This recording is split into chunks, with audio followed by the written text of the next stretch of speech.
देखो दोस्तों सुबह सुबह का केड़ा प्यारा माहौल है। कसम है बड़ी खुशबू तो बड़े खेतों इस टाइम तो लज आते ना दोनों चेक करेंगे। हाँ छलियाँ कितने दिन तैयार होंदियां कित्थों ताईं होतियां असी पहुँच आए हाँ वेंदे हाँ।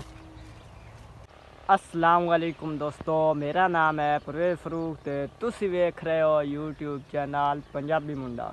तो उम्मीद करदा दोस्तों तुसी सारे ठीक ठाक होसो, हसदे ते वसदे पे होसो ते बिल्कुल फिट होसो। ते अज दा सुबह सुबह का टाइम है, मैं आख्या चलो अज दा व्लॉग सुबह सुबह स्टार्ट किया जाए, दोस्तों दिखाया जाए। मैं इत्थे आया खेतों में, मैं आख्या चलो खेतों अज वीडियो बनाई जाए। अज दा व्लॉग अस बनाइए खेतों में किस तरह के इत्थे माहौल है सुबह के टाइम का। तो तुम जल्दी जल्दी कर दो सबसक्राइब, जिस भाई ने किया सबसक्राइब तो सपोर्ट करनी है तो मान के इंशाल्लाह। तो मेरा काम मैं वीडियो अपलोड की हूँ, दादा काम मैं सपोर्ट करूँ। तो आप वेंदे अगला की मिशन ने इतों वेंदे तुम सैर कराइंदा सुबह सुबह का। आ चेक करो दोस्तों,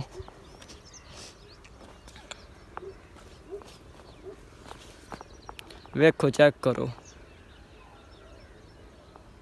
आ चेक करो सुबह सुबह का टाइम है। सूरज हूँ निकलता पाया तो मैं आख्या चलो यार निकलते मैं घरों निकलिया। मैं आख्या चलो आ जाते यार व्लॉग स्टार्ट किया जाए, कोई बनाया जाए। तो इतने खेतों च आया, मैं आख्या चलो खेतों का बनाइए। तो तुम मैं विखेंगे मेरे पिछे खलोती है मकई आ, वेख लो ये अजकल मकई की मौसम है। हूँ मकई लगी हुई अगर गंदा माज लिखा गंदा हूँ थोड़ी रह गई है, मतलब कि कणक खत्म हो चुकी है। साढ़े को इतनी थोड़ी बहुत विरली खलोती नहीं तो खत्म हो गई है। तुम विखाइंदे आए केडी केडी होई खलोती है मकई, ये वड्डी खलोती है तो छोटी खलोती है। इतने आ वेखो ये छोटी खलोती है तो आ अग्गा वड्डी खलोती है आ वाली इत्थे। तो तुम विखाइंदे आए वो भी जी दोस्तों वाली मकई है ना, वो छलियाँ चाई खलोती है। हले होनिया कच्चियाँ, चलो वेंदे जाके ऐसे तुम विखाइंदा। आज दा व्लॉग बड़ा ही लगातार बनना, चेक करो। आ भी मकई ने देख सकते हो,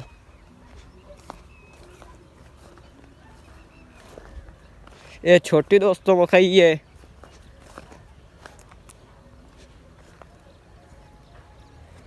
तो विच दोस्तों जो है ना ये पानी लगो है हमारा सिन्नी है दस्सी च आ जाता, बिचू कोई सुकेड़ी है मैं उत्थे उत्थे पैर रखी जाता, वेख सकते हो। इतों सुक्की है इतों सिन्नी है, वेख सकते हो। तो दोनों चेक करेंगे। हाँ छलियाँ कितने दिन तैयार होंदियां कित्थों ताईं होतियां असी पहुँच आए हाँ वेंदे हाँ। आ वेख सकते हो, चेक करो। आ दोस्तों वेखो तो मैं कस्सी खंडा जिद पानी लगता। आ वेखो आ कस्सी दवाई जा रही है तो सामने दे रहे पे वो सलेटा इधू भी खंडा दोनों। आ वेखो आ सामने कस्सी जा रही है सीधी पानी। इतों बिल्कुल माहौल बड़ा साफ है, चेक करो। आ टालियाँ खलोतियां इधू आ मकई तो आ छोटी मकई है। आ चेक करो आए वड्डी मकई। देखो दोस्तों सुबह सुबह का केड़ा प्यारा माहौल है। कसम है बड़ी खुशबू तो बड़े खेतों इस टाइम तो लज आते ना दोस्तों। मेरे हिसाब नाल इत्थे जिंदगी की चास से बड़ी खुशबू तो बड़ी स्वाद तो लज आते। अयो जी जगह मैं अगे कभी नहीं वेखी, बाहर मतलब कि शहर तो कभी नहीं वेखी, लेकिन गाँव में तो रोज़ भी खिलती है। मैं कहा चलो दोस्तों ने भी खाया जाए तो तुम चेक करेंगे। छलियाँ आ चेक करो, आ वेखो गई जा रहा आ विच कस्सी है, चेक करो। चेक करो दोस्तों माहौल चेक करो। आ वेखो आ छलियाँ ही ने, चेक करो। हाले आ खलोता मतलब कि ये खलोती है दोस्तों चिट्टी उतले जेडे दीवाल है ना सफ़ेद वाले खलोते हैं। आ वेख सकते हो ये सफ़ेद खलोते हैं, लेकिन जिस टाइम इन्ना काले हो बजना उस टाइम इन्ना पक बजना। इतने मैं तुहानू खोल के भी खाइंदा। आ वेखो हाले कच्ची है,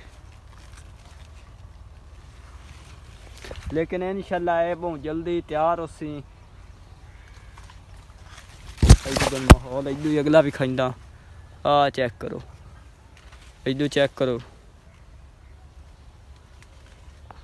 ये दोस्तों स्वाद है ना वो असल इत्थे स्वाद है। ते तुसी सोच रहे हो सो भाई जे परवेज भाई है ये शर्ट पुट्ठी पाई वदा है। तुसी चिंता करती हो सो परवेज भाई शर्ट पुट्ठी पाई वदा है। ते भाई शर्ट मैं आख्या यार पुट्ठी पाई वदा पता ही क्यों पाई वदा क्योंकि दोस्तों नमाज पढ़नी होंगी नमाज के टाइम ना मैं कल शर्ट पाई आई तो हट के लाई कोई नहीं तो इन मैं पुट्ठिया कर दिते उत्ते आई फोटो लगूगा तो इन मैं पुट्ठिया कर दिता मैं आख्या चलो इस तरह फोटो अंदर वार हो जासी तो बाहर ठीक हो जासी नमाज मेरी हो गई सी तो उनकी वजह नाल मैं पुट्ठिया पा लिया तो हट के मैं सीधी कोई नहीं की। चलते हैं अगर वापसी हूँ आ देखो वापसी का माहौल तो मैं भी खिंदा चेक करो। हाँ मैं आख्या दोस्तों इत्थे बाहर आइए इत्थे यार कोई चस ला लीए की लजाते ते उम्मीद करदा दोस्तों तुहानू अज दा व्लॉग बड़ा ही अच्छा लगो सी ते अज दा इत्थें करदे हैं दोस्तों ख़त्म ते आने वाले व्लॉग दा तुसा करना वेट इंशाल्लाह मैं जल्दी अपलोड करे सा सुबह बना के सुबह इंशाल्लाह कोई न्यू व्लॉग लाया सा ते जिस भाई नहीं किया चैनल सबसक्राइब हो जल्दी जल्दी कर दे सबसक्राइब।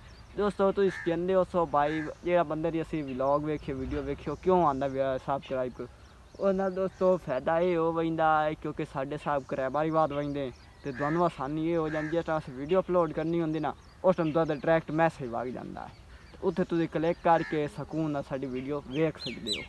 तो अज तो तुहानू ये भी दस दिता तो अज तो तुहानू खेतों की सैर करा दी तो जिस भाई हाले ही नहीं चैनल सबसक्राइब किया वीडियो लाइक नहीं किया उसकी मर्जी भाई अपनी आप तो बड़ी मेहनत सुबह के टाइम बनाई है वीडियो तो दोस्तों अपना बहुत सारा रखा ख्याल तो बहुत जल्द मिलते हैं बात अगली नेक्स्ट वीडियो तो तब तक दोस्तों करता हूँ अल्लाह हाफिज़ बाय बाय।